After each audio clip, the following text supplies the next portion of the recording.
Yes, students, today we will start session 2 components of computer. First component is motherboard. This is the main circuit board which holds together various components like CPU, memory, connectors for hard drive and optical drive, expansion cards to control the video and audio, and connection in the form of various ports. It provides a connection to every component of the computer. See, this is the picture of the motherboard. आपके system CPU जो होता है उसके बीच में आपका ये motherboard लगा होता है, ठीक है। इसमें आपके जितने भी कंपोनेंट्स हैं आपके सिस्टम के related, audio, video, RAM, CPU, memory, जो भी ड्राइव्स हैं आपके, वो सब यहाँ पर इसमें कनेक्शन होता है मदरबोर्ड के ऊपर। सभी का स्लॉट होता है इसमें, लाइक जैसे ये वाला स्लॉट है, ये एक्सपेंशन कार्ड्स का स्लॉट है, ठीक है। ये CPU का स्लॉट है, ये रैम का स्लॉट है, लाइक दैट, ठीक है। सभी के कनेक्शंस आपको यहाँ पर विजिबल हो रहे हैं, तो सभी कंपोनेंट्स के कनेक्शन यहीं पर होते हैं इसके ऊपर ही। Clear. Next is input devices. Input devices क्या होते हैं? Takes input from the user, from you, in the form of text, image, sound, video, ठीक है। टेक्स्ट की फॉर्म में हो सकता है, तो टेक्स्ट की फॉर्म में इनपुट हमारी कैसे जाएगी? By keyboard. ओके। साउंड की फॉर्म में कैसे जाएगी हमारा डाटा? माइक्रोफोन की अकॉर्डिंगली, ठीक है। इमेज आपकी कैसे जाएंगी? Bye scanner. ओके। एंड अगर आपने कोई क्लिक करना है तो वो आपका जाएगा माउस के थ्रू। कैमरा, आपका कोई वीडियो जा रही है वो वेबकैम के थ्रू जाएगी। आपने कुछ हैंडराइटिंग में टाइप करना है तो इनपुट बोर्ड के थ्रू जाएगी, ठीक है।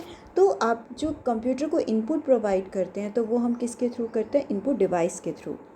ओके। तो ये हैं आपके वेरियस इनपुट डिवाइसेस, लाइक अगर माइक के थ्रू जा रही है, वेबकैम के थ्रू जा रही है, आपकी टच स्क्रीन के थ्रू आप टच करते हो तो आपकी इनपुट ऐड होती है, लाइक आपके फ़ोन के अंदर भी इनपुट टच के थ्रू हो जाती है, ठीक है।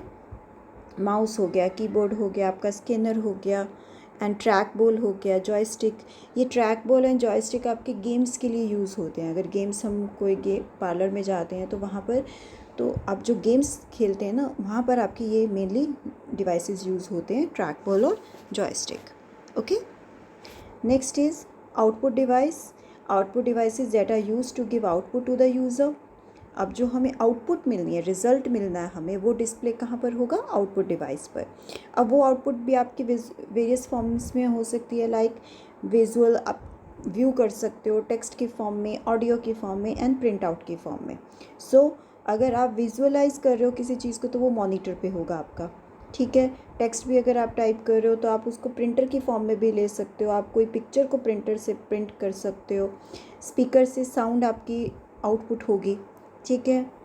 हेडसेट से भी आपकी साउंड आउटपुट होगी। प्रोजेक्टर से आपका सामने विजुलाइज, उसकी पिक्चर विजुलाइज होती है। प्लॉटर मेनली कौन यूज़ करते हैं? आर्किटेक्ट्स यूज़ करते हैं। वो अगर उनको अपनी बिल्डिंग्स के प्रिंट्स निकालने होते हैं तो वहाँ पर प्लॉटर यूज़ होता है। इट्स लाइक अ प्रिंटर, ठीक है।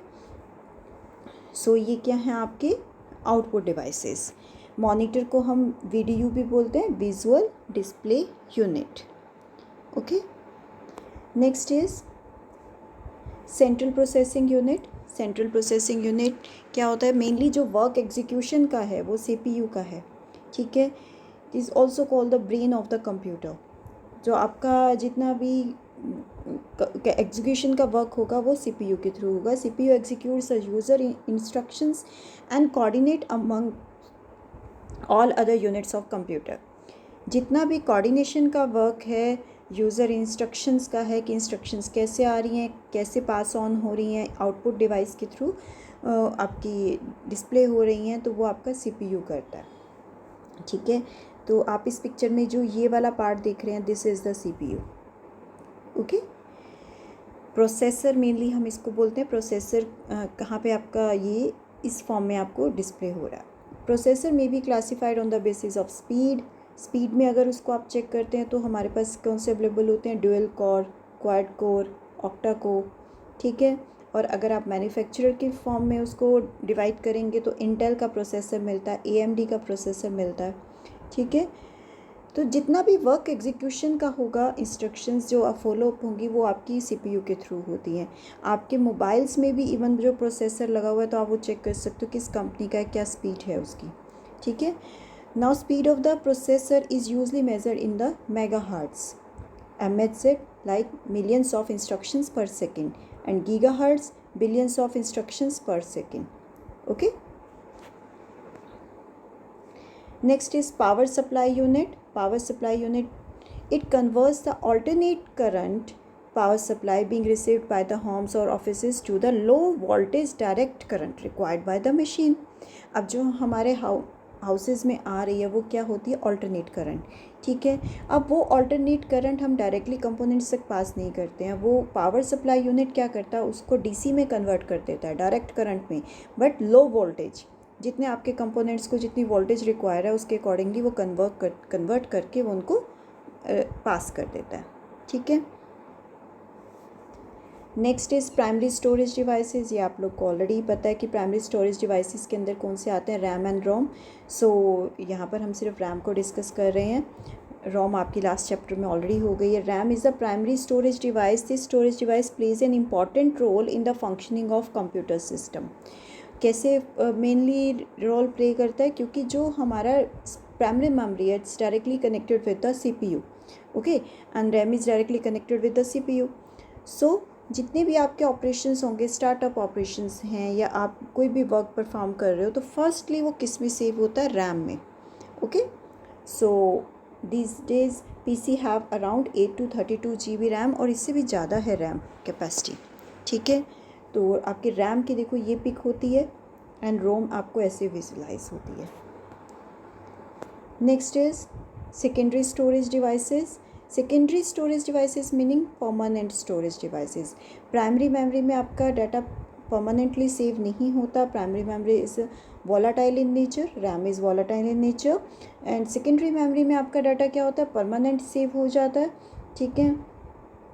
और इसको हम आपके क्या हार्ड डिस्क इसकी कैटेगरी में आ रहा है, जैसे हार्ड डिस्क क्या है, जो आपका परमानेंट डाटा जहाँ पर आपका सेव हो रहा है। नॉर्मली आपके सिस्टम्स में सी ड्राइव में जो डाटा जाता है, C drive is a hard disk drive, मतलब उसमें डाटा जो आपका जा रहा है सी ड्राइव में आप सेव करते हो, तो वो मीन्स आप हार्ड डिस्क में सेव कर रहे हो, ठीक है। और आप आजकल अगर हार्ड डिस्क को परचेज़ करते हो, अपने सिस्टम में करवाते हो आप, तो जो हार्ड डिस्क अवेलेबल हो रही है वो टेराबाइट्स के अंदर हो रही है, ठीक है। गीगाबाइट्स और टेराबाइट्स, वो आपके ऊपर है कि आपने कितनी स्पेसिफिकेशन की आपने इंस्टॉल करानी है, ओके। और एग्जांपल्स क्या होंगे, सम और examples of secondary storage device. First is pen drive, आप सब यूज़ करते हो इसको, ठीक है। And optical storage device. Pen drive it's a small pen like storage device of and can be accessed by directly inserting in the USB port. पीछे आप जहाँ पर CPU के पीछे USB पोर्ट में इसको इंसर्ट करते हो, या फिर CPU के आगे भी आपके USB पोर्ट्स बने होते हैं, वहाँ पर आप करते हो इंसर्ट कर देते हो अपनी पेन ड्राइव को, डाटा स्टोर करने के लिए यूज़ करते हैं। Pen drive is a portable storage device, कि आप इसको ईजीली मूव कर सकते हो, ठीक है। ऑप्टिकल स्टोरेज डिवाइसेस के अंदर कौन से आते हैं, CD and DVD। CD is a compact disk and DVD is a digital video disk. तो मेनली इन दोनों में क्या डिफरेंस होता है, स्टोरेज दोनों में होती है, बट मेनली कैपेसिटी का डिफरेंस आता है कि कॉम्पैक्ट डिस्क की CD की कैपेसिटी कम होती है एज़ कम्पेयर टू DVD, ठीक है। Next is hierarchy of the terms used to specify the capacity. अब कौन सी टर्म्स हम स्टोरेज के लिए यूज़ करते हैं, कैपेसिटी के लिए यूज़ करते हैं, देखो। Every bit of information in computer is stored in the form of 0 and 1। आपका जितना भी डाटा कंप्यूटर के अंदर स्टोर होता है या हम मेज़र करते हैं, वो हम 2 बाइनरी डिजिट्स के अंदर करते हैं, 0 and 1। So here first term is nibble. So 1 nibble is equal to 4 bits. जब आपके 0 1 4 बिट्स कंबाइन हो जाएंगे, 0 को 1 बिट बोलते हैं, ये भी 1 बिट हुआ, तो जब आपके 4 बिट्स मीन्स 0 1 1 0 कुछ भी कॉम्बिनेशन आप ले सकते हो, तो जब आपके 4 बिट्स कंबाइन हो जाएंगे तो वो क्या बन जाएगा, 1 निबल, ओके। एंड नेक्स्ट आपका जब आपके 8 बिट्स कंबाइन होंगे, जैसे यहाँ पर 4 बिट्स का हमने कॉम्बिनेशन लिया, अब 8 बिट्स अगर आपके कंबाइन होते हैं तो वो क्या होता है, 1 बाइट, ओके। देन जब आपके 1024 बाइट्स का कलेक्शन होगा तो वो क्या बन जाएगा, 1 किलोबाइट और 1 KB। सो ऐसे ही आपका 1024 KB is equal to 1 megabyte, 1024 megabyte is equal to 1 gigabyte, 1024 gigabyte is equal to 1 terabyte. 1024 terabyte is equal to 1 petabyte. 1024 petabyte is equal to 1 exabyte.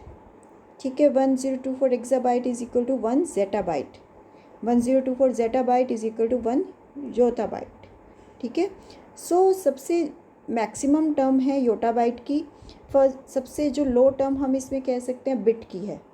ठीक है, सिंगल ज़ीरो को हम बिट बोलते हैं, 1 को भी बिट बोलते हैं. सो आपने इसको इसी हायरार्की में याद रखना है, मतलब इसी सीक्वेंस में आपने इसको याद रखना है. अगर आप इसमें सीक्वेंस चेंज कर दोगे तो सारी आपकी इसकी जो काउंटिंग आप कर रहे हैं, जो सीक्वेंस क्रिएट कर रहे हैं ना, वो आपका चेंज हो जाएगा. ठीक है. सो पहले आता है bit, then nibble, then byte, then kilobyte, then megabyte, then gigabyte, then terabyte, petabyte, exabyte, zettabyte, yottabyte. Clear. इसी हायरार्की में आप इसको लर्न करेंगे. और जो यहाँ पर 1024 टर्म ली गई है, 1024 टर्म को हम 2⁻10 भी लिख देते हैं. ठीक है. 1024 is equivalent to 2⁻10 2⁻10. Okay. Okay students, thank you.